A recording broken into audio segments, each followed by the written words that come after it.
காக்கி சட்டையை பார்த்தா ஒரு பாதுகாப்புன்னு தோணணும். அவங்கள நம்மளுக்கு பார்த்தா ஒரு மரியாதை கொடுக்கணும்னு தோணும். ஆனால் இப்போ ஈரக்குழாயை பிடிச்சி நடுங்க வேண்டியதாக இருக்குது. ஏன்டா நேற்று ஒரு விஷயம் அந்த நம்ம அஜித் குமார் விஷயம் எல்லாத்துக்கும் தெரியும்.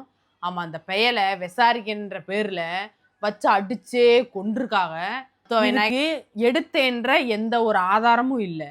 அப்படி எடுத்திருந்தாலும் ஏன் இந்த மாதிரி அடிச்சு கொல்லணும்னு சட்டத்துல இருக்கா? இல்லை இப்படி போலீஸ்ன்றது என்ன, அது ஒரு 3 நாள் வைங்க, இல்ல ஒரு 10 நாள் ஜெயிலுக்குள்ள வச்சு விசாரிங்க, தானா நியூஸ் வந்து சேரும்ல, கரெக்டா அதுக்கான விசாரணையை போடுங்க. அதுக்கப்புறம் அந்த கேஸ் கொடுத்த பொம்பளை வந்து உலக்க திருக்கோஸ் பொம்பளை, அது மேல எஃப்ஐஆர் இருக்கு.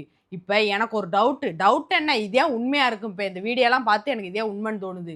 10 நகை காணோம்னு இந்த திருக்கோஸ் பொம்பளை கேஸ் கொடுத்துருக்கு.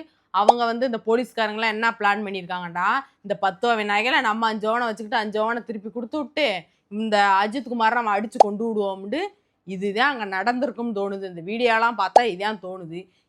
என்ன ஆதாரம்? என்னமோ காரை பார்க்கிங் பண்ணிட்டு வாங்கலாம், இந்த வீல் சேரில் வச்சு தள்ளுண்டு வாங்கலாம், இதெல்லாம் எல்லாத்தையும் சொல்கிறவங்க இப்போ இந்த அடித்ததுக்கு ஆதாரம் இருக்க போய் தான் அடிச்சிருக்கான்ட்டு நம்ம எல்லாரும் இது பண்ணியிருக்கோம், அடிச்சு கொண்டிருக்காங்கன்ட்டு. இல்லைன்னா இதுவுமே டிமிக்கி விட்டுருப்பாங்க இப்போ வந்து.